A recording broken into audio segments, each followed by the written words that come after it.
ಪ್ರಿಯ ನಿರೀಕ್ಷಕರೇ ನಮಸ್ಕಾರ. ಬೀರ್ಬಲ್ನ ವಿಶೇಷ ಕಾರ್ಯಕ್ರಮಕ್ಕೆ ಆತ್ಮೀಯವಾದ ಸ್ವಾಗತ. ವೀಕ್ಷಕರೇ, ಆಲ್ ಆಫ್ ಎ ಸಡನ್ ಉಪರಾಷ್ಟ್ರಪತಿ ಜಗದೀಪ್ ಧನ್ಕರ್ ಅವರು ತೆಗೆದುಕೊಂಡಂತಹ ನಿರ್ಧಾರ ಇಡೀ ದೇಶಕ್ಕೆ ಒಂದ್ಸಲ ಶಾಕ್ ಅನ್ನು ಕೊಟ್ಟಿದೆ. ಕಾರಣ ಆರೋಗ್ಯ ಸಮಸ್ಯೆ ಅಂತ ಹೇಳ್ಕೊಂಡಿರಬಹುದು, ಆದರೆ ಖಂಡಿತ ಅಷ್ಟೇ ಅಂತೂ ಅಲ್ವೇ ಅಲ್ಲ. ಅದನ್ನ ಯಾರೂ ಕೂಡ ನಂಬೋದಕ್ಕೆ ಸಾಧ್ಯವೇ ಇಲ್ಲ. ಸೊ ಈಗ ಇದೆಲ್ಲದರ ನಂತರ ಒಂದು ಇಂಪಾರ್ಟೆಂಟ್ ವಿಷಯ ಬಯಲಾಗಿದೆ. ಇದು ಬಲ್ಲ ಮೂಲಗಳಿಂದ ಬಂದಿರುವಂತಹ ವೆರಿ ಇಂಟ್ರೆಸ್ಟಿಂಗ್ ಆದಂತಹ ಸುದ್ದಿ. ಜಗದೀಪ್ ಧನ್ಕರ್ ಹಾಗೂ ಮಲ್ಲಿಕಾರ್ಜುನ್ ಖರ್ಗೆ ಅವರ ಮೀಟಿಂಗ್ನ ವಿಷಯ. ವೀಕ್ಷಕರೇ, ಜಗದೀಪ್ ಧನ್ಕರ್ ರಾಜೀನಾಮೆಯ ಹಿಂದಿನ ಅಸಲಿ ಕಾರಣವನ್ನ ಈ ವಿಡಿಯೋದಲ್ಲಿ ನಾವು ನಿಮ್ಮ ಮುಂದಿಡ್ತೀವಿ. ಆದರೆ ಅದಕ್ಕೂ ಮುನ್ನ ನೀವಿನ್ನೂ ನಮ್ಮ ಬೀರ್ಬಲ್ ಚಾನಲನ್ನು ಸಬ್ಸ್ಕ್ರೈಬ್ ಮಾಡಿಲ್ಲ ಅಂದರೆ ದಯವಿಟ್ಟು ಸಬ್ಸ್ಕ್ರೈಬ್ ಮಾಡಿ ಹಾಗೂ ಬೆಲ್ ಐಕಾನನ್ನು ಕ್ಲಿಕ್ ಮಾಡಿ. ವೀಕ್ಷಕರೇ, ಜಗದೀಪ್ ಧನ್ಕರ್ ಅವರು ರಾಜೀನಾಮೆಯನ್ನು ತಾವಾಗೇ ಕೊಟ್ಟಿಲ್ಲ. ಅವರಿಂದ ಬಲಾತ್ಕಾರ ಮಾಡಿ ರಾಜೀನಾಮೆಯನ್ನು ತೆಗೆದುಕೊಳ್ಳಲಾಗಿದೆ. ಇದನ್ನ ಕೇವಲ ಕಾಂಗ್ರೆಸ್ನ ಆರೋಪ ಮಾತ್ರ ಅಂತ ಅಂದ್ಕೊಳ್ಳೋಕೆ ಹೋಗ್ಬೇಡಿ. ಇದು ಸತ್ಯ ಕೂಡ ಹೌದು. ಇಲ್ಲಿವರೆಗೂ ಬಂದಿರೋ ವರದಿಗಳ ಪ್ರಕಾರ ಧನ್ಕರ್ ಅವರು ಸರ್ಕಾರದ ವಿರುದ್ಧ ಒಂದು ಷಡ್ಯಂತ್ರದಲ್ಲಿ ಭಾಗಿಯಾಗಿದ್ರು.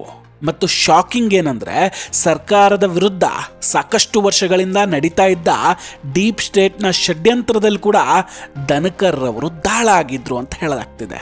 ದೆಹಲಿಯಲ್ಲಿ ಆಡಳಿತ ಬದಲಾವಣೆ ಮತ್ತು ಅದನ್ನ ಡಾಕಾ ಮಾಡುವ ಕುತಂತ್ರದ ಹಿಂದೆ ಧನ್ಕರ್ ಅವರು ಶಾಮೀಲಾಗಿರೋ ಅನುಮಾನಗಳು ಕೂಡ ಈಗ ಮೂಡ್ತಾ ಇದೆ.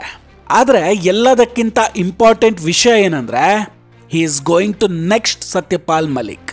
ಅಂದ್ರೆ ಇನ್ನೊಬ್ಬ ಸತ್ಯಪಾಲ್ ಮಲಿಕ್ ಆಗೋದಕ್ಕೆ ಹೊರಟಿದ್ರು.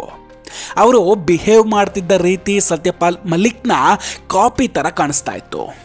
ಸತ್ಯಪಾಲ್ ಯಾವ ರೀತಿಯಾಗಿ ಮಾತಾಡ್ತಿದ್ರೋ ಅದೇ ರೀತಿ ಸ್ಟೇಟ್ಮೆಂಟ್ ಅನ್ನ ಇಲ್ಲಿ ಇವ್ರು ಕೊಡ್ತಾ ಇದ್ದಾರೆ. ಅದನ್ನೇ ಇವರು ಕೂಡ ರಿಪೀಟ್ ಮಾಡ್ತಾ ಇದ್ದಾರೆ. ಸಿಂಪಲ್ ಆಗಿ ಒಂದೇ ಮಾತಲ್ಲಿ ಹೇಳಬೇಕು ಅಂದ್ರೆ, ಶತ್ರುಗಳ ಜೊತೆ ಸೇರ್ಕೊಂಡಿದ್ದಾರೆ. ಇಲ್ಲಿವರೆಗೂ ನಡೆದಿರೋ ಘಟನೆಗಳನ್ನು ನೋಡಿದ್ರೆ ಬಹಳಷ್ಟು ಬೇಗ ಈ ಲಾಬಿ ಸರ್ಕಾರದ ವಿರುದ್ಧ ಹೋರಾಟ ಮತ್ತು ಆಂದೋಲನವನ್ನ ಶುರು ಮಾಡಲಿದೆ. Same to same Satyapal Malik ಅಂತೆ. ಕೆಲವೇ ದಿನಗಳ ಹಿಂದೆ ಜಗದೀಪ್ ಧನ್ಕರ್ ಅವರ ಹೊಸ ಮನೆ ಅಥವಾ ಕಾಂಪ್ಲೆಕ್ಸ್ನ ಉದ್ಘಾಟನೆ ಇತ್ತು. ಅದಕ್ಕೆ ಮಲ್ಲಿಕಾರ್ಜುನ್ ಖರ್ಗೆ ಅವರನ್ನ ಜಗದೀಪ್ ಧನ್ಕರ್ ಅವರು ಇನ್ವೈಟ್ ಮಾಡಿದ್ರು. ಅದನ್ನ ಸರ್ಕಾರ ಗಮನಿಸುತ್ತೆ. ಆಗ ಜಗದೀಪ್ ಧನ್ಕರ್ ಅವರಿಗೆ ಸರ್ಕಾರ ಪ್ರಶ್ನೆಯನ್ನು ಮಾಡುತ್ತೆ, ಯಾಕಾಗಿ ಅವರನ್ನು ಕರೆಸಿದ್ರಿ, ಯಾಕೆ ಇನ್ವೈಟ್ ಮಾಡಿದ್ರಿ, ಏನಿತ್ತು ಅಂತದ್ದು ಅಂತ. ಆಗ ಜಗದೀಪ್ ಧನ್ಕರ್ ಅವರು ಹೇಳ್ತಾರೆ, ಪಾರ್ಲಿಮೆಂಟ್ ಸ್ಮೂತಾಗಿ ನಡೀಲಿ ಅಂತ ಆಹ್ವಾನಿಸಿದ್ದೆ ಅಂತ. ಅದು ಬಿಜೆಪಿ ಇಷ್ಟ ಆಗಿರಲಿಲ್ಲ. ತುಂಬಾ ಬೇಸರ ಆಗಿತ್ತು ಜಗದೀಪ್ ಅವ್ರ ನಡೆ. ಯಾವ ರೀತಿ ಅವತ್ತು ಸರ್ಕಾರದ ಖರ್ಚಿನಲ್ಲೇ ವಿರೋಧ ಪಕ್ಷದ ನಾಯಕರನ್ನ, ರಾಜ್ಯಸಭೆಯ ಅಷ್ಟೂ ಸದಸ್ಯರನ್ನ ಕರೆಸಿ ಪಾರ್ಟಿ ಕೊಟ್ಟಿದ್ರು, ಆ ಪಾರ್ಟಿಯಲ್ಲಿ ಅವರ ವರ್ತನೆ ಹೇಗಿತ್ತು ಅಂದ್ರೆ, ಅವರೇ ತಮ್ಮ ಓನ್ ಫೇರ್ವೆಲ್ ಪಾರ್ಟಿಯನ್ನು ಆರ್ಗನೈಸ್ ಮಾಡ್ದಂಗೆ ಕಾಣ್ತಾ ಇತ್ತು. ಇದಾದ ನಂತರ ಜಸ್ಟಿಸ್ ವರ್ಮಾ, ಅದೇ ಮನೆಯಲ್ಲಿ ಕೋಟಿ ಹಣ ಕಂತೆ ನೋಟುಗಳು ಸಿಕ್ತಲ್ಲ, ಅವ್ರ ಕತೆ. ಅವರ ನೋಟಿಸ್ ಮೊದಲು ಲೋಕಸಭೆಗೆ ಬರಲಿ ಅಂತ ಸರ್ಕಾರ ಅಂದ್ಕೊಂಡಿತ್ತು. ಆದರೆ ಅದಕ್ಕಿಂತ ಮೊದಲೇ ಧನ್ಕರ್ ಅವರು ಅದನ್ನ ರಾಜ್ಯಸಭೆಯಲ್ಲಿ ಸ್ವೀಕಾರ ಮಾಡ್ತಾರೆ. ಇದರಿಂದ ಸರ್ಕಾರ ಎಚ್ಚೆತ್ತುಕೊಳ್ಳುತ್ತೆ. ಸರ್ಕಾರಕ್ಕೆ ಮೊದಲಿಂದಲೂ ಕೂಡ ಇದರ ಬಗ್ಗೆ ಅನುಮಾನ ಇತ್ತು. ನಂತರ ಮಾನ್ಸೂನ್ ಅಧಿವೇಶನದಲ್ಲೇ ತಗೊಳ್ಳಿ, ಖರ್ಗೆ ಅವರಿಗೆ ಮಾತಾಡೋದಕ್ಕೆ ಜಗದೀಪ್ ಧನ್ಕರ್ ಅವರು ಕಂಪ್ಲೀಟ್ ಆಗಿ ಅವಕಾಶವನ್ನ ಮಾಡಿಕೊಡ್ತಾರೆ. ಉದ್ಘಾಟನೆಯ ಭಾಷಣದಲ್ಲಿ ಖರ್ಗೆ ಅವರು ತುಂಬಾ ಮಾತಾಡ್ತಾರೆ. ನಾರ್ಮಲ್ ಆಗಿ ಇಂತಹ ಉದ್ಘಾಟನೆಯ ಭಾಷಣಕ್ಕೆ 2 ರಿಂದ 3 ನಿಮಿಷಗಳ ಕಾಲಾವಕಾಶವನ್ನ ಕೊಡಬೇಕಿತ್ತು. ಆದ್ರೆ ಖರ್ಗೆ ಅವರಿಗೆ ಅವತ್ತು ತುಂಬಾ ಸಮಯ ಕೊಡ್ತಾರೆ. ಇದನ್ನ JP ನಡ್ಡಾ ಅವರು ಕೂಡ ಸ್ಟ್ರಾಂಗ್ ಆಗಿ ವಿರೋಧ ಮಾಡ್ತಾರೆ. ಇದರಲ್ಲೇ ಖಾತ್ರಿ ಆಗಿತ್ತು ಧನ್ಕರ್ ಅವರು ಸರ್ಕಾರದ ವಿರುದ್ಧ ಹೋಗ್ತಿದ್ದಾರೆ ಅಂತಲೂ ಕೂಡ. ಇದರಿಂದ ಸರ್ಕಾರಕ್ಕೆ ತುಂಬಾ ಬೇಸರ ಕೂಡ ಆಗಿತ್ತು. ಯಾವ ರೀತಿಯಾಗಿ ಸರ್ಕಾರದ ವಿರೋಧ ಬಣದ ಜೊತೆ ಆಪ್ತತೆ ಇಟ್ಕೊಂಡಿದ್ದಾರೆ ಅನ್ನೋದು ಗೊತ್ತಾಗ್ಬಿಟ್ಟಿತ್ತು. ಒಂದು ವಿಚಿತ್ರ ನೋಡಿ, ಬಿಜೆಪಿ ಸರ್ಕಾರ ಯಾವಾಗ ಈ ಜಾಟ್ ಸಮುದಾಯದ ನಾಯಕರಿಗೆ ಖುಷಿ ಆಗಲಿ ಅಂತ ಉನ್ನತ ಹುದ್ದೆಗಳಲ್ಲಿ ಕೂರಿಸ್ತಾರೋ ಆಗೆಲ್ಲ ಸರ್ಕಾರಕ್ಕೆ ಅವರು ಮೋಸವನ್ನೇ ಮಾಡಿದ್ದಾರೆ. ಮೊದಲು ಸತ್ಯಪಾಲ್ ಮಲಿಕ್, ಈಗ ಜಗದೀಪ್ ಧನ್ಕರ್. ನೋಡ್ತಾ ಇರಿ, ಮುಂಬರೋ ದಿನಗಳಲ್ಲಿ ಇದೇ ಧನ್ಕರ್ ಅವರು ಸರ್ಕಾರದ ವಿರುದ್ಧ ಏನೇನು ಮಾತಾಡ್ತಾರೆ ಅಂತ. ಜೊತೆಗೆ ನಾಲಿಗೆಯನ್ನು ಹೇಗೆಲ್ಲ ಹರಿಬಿಡ್ತಾರೆ ಅಂತ. ಖಂಡಿತ ಅವರು ವಿರೋಧ ಪಕ್ಷದ ದೊಡ್ಡ ದಾಳ ಅಂತೂ ಆಗ್ತಾರೆ. ಈ ಜಸ್ಟಿಸ್ ವರ್ಮಾರ ಪ್ರಕರಣದಲ್ಲಿ ಕೂಡ ಒಂದು ಮಾತು ಕೇಳಿ ಬರ್ತಾ ಇದೆ. 3 ನಿವೃತ್ತ ಸುಪ್ರೀಂ ಕೋರ್ಟ್ ಜಡ್ಜ್ಗಳು ರಾಷ್ಟ್ರಪತಿ ದ್ರೌಪದಿ ಮುರ್ಮು ಅವರನ್ನು ಭೇಟಿ ಮಾಡಿ ಧನ್ಕರ್ ಅವರ ಮೇಲೆ ಕಂಪ್ಲೇಂಟನ್ನು ಕೊಟ್ಟಿದ್ರಂತೆ. FIR ಅನ್ನು ಕೂಡ ಹಾಕಿ ಅಂತ ಡಿಮ್ಯಾಂಡ್ ಮಾಡ್ತಾ ಇದ್ರಂತೆ. ಜೊತೆಗೆ ಅವರು ರಾಷ್ಟ್ರಪತಿ ದ್ರೌಪದಿ ಮುರ್ಮು ಅವರಲ್ಲಿ ಕೇಳ್ತಾರಂತೆ, ಇದು ಸರ್ಕಾರದ ಅಫಿಷಿಯಲ್ ಸ್ಟ್ಯಾಂಡ ಹಾಗಾದರೆ ಅಂತ.